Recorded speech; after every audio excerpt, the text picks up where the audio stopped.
What is going on, everybody? Welcome back to the channel. Real quick, hit that like button and subscribe. Only about 7% of my current viewers are subscribed, and it helps the channel out a lot. So today we're talking about a combined arms game mode. This would basically be a game mode that features a lot of aircraft and could also feature helicopters and support aircraft like mid-air tankers and AWACs. So obviously this is a future game mode that I think could definitely help the game out. It would be placed for like mid to high tier.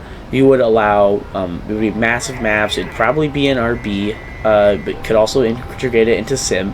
It would allow the use of helicopters, the use of AWACs, the use of mid-air refuelers and tanker aircraft, and then you'd also have, long-range fighters. You could also bring bombers. It'd be the future game mode of War Thunder. Allowing B-52s, B-1s, B-2s. E3s, E2s, all of these aircraft that normally would not have necessarily the biggest spot in War Thunder would be able to have a key role in this game mode. Now, one of those things that people would, not understand, that would really be cool to see in a game mode like this would be AWACs and tankers. Now, the role for AWACs would be to obviously allow long-range detection of enemy aircraft, as normal onboard radars can only search up to max sometimes 100 plus miles, but AWACS can oftentimes search double, hell, even triple that.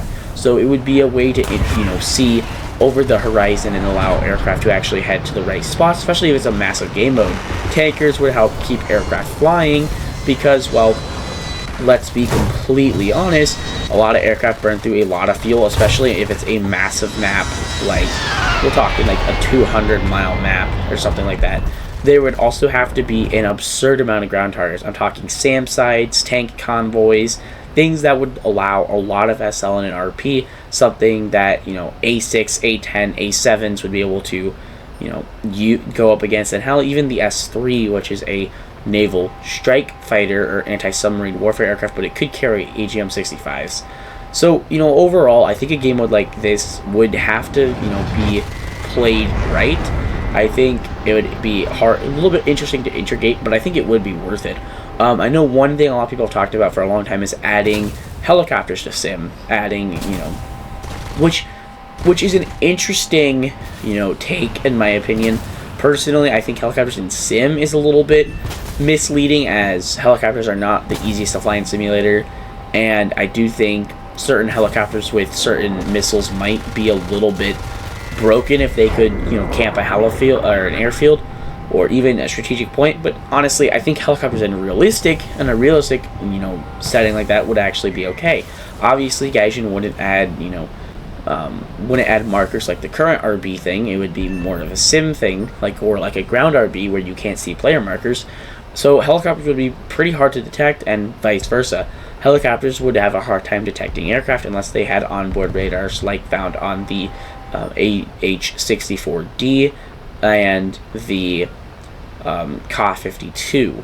So those aircraft would be able to detect other aircraft and be able to fire upon them. But really this game mode would also be useful for helicopters, because currently helicopters have a pretty much terrible game mode, and this would also allow access for missiles like the AGM-114L, which is currently not in the game due to it being just too good. That is the US Fire and Forget version of the AGM-114 Hellfire, and it's actually I believe it's the only version currently still in use by the United States Army, but I could be incorrect on that.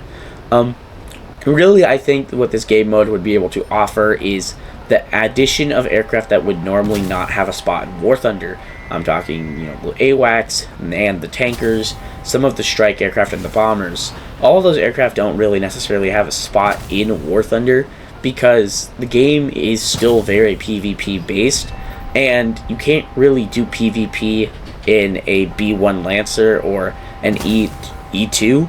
It just isn't necessarily possible. But honestly, I don't know what a lot of people's thoughts on a game mode like this would be. I know some people would be against it and some people would be for it. Obviously, I'm all for it if it means we get access to new strategic aircraft and get access to newer things. And obviously, a new game mode for Air RB is always needed. I know one of the questions I can answer because I know that hopefully there are some questions that you guys have. One of the questions I know I can answer right now is you guys would probably be asking, well, you know, airborne refuelers and AWACs would be incredibly vulnerable to long-range air-to-air missiles, and where this is true, they can also stay at ranges that would be outside of that, and there can be a big price on an AWACS. An AWACS should never be flying alone. It should always have fighter escort or have fighters at least in the area. Plus, an AWACS is going to see you 200 miles out and have hopefully enough time to bring in, you know, aircraft to protect you. In terms of actually like realistic standpoints, the Phoenix, the AIM-54, was actually made to shoot down enemy AWACS and bombers and tankers, and the new AIM-174B featured on the F-18 Super Hornet also has that same feature. It's made to shoot down enemy long-range aircraft like AWACS and bombers and tankers. Let me know what your guys' thoughts are down below in the comments. I'll try to answer any questions that you guys have, and I hope to see you guys in a later video.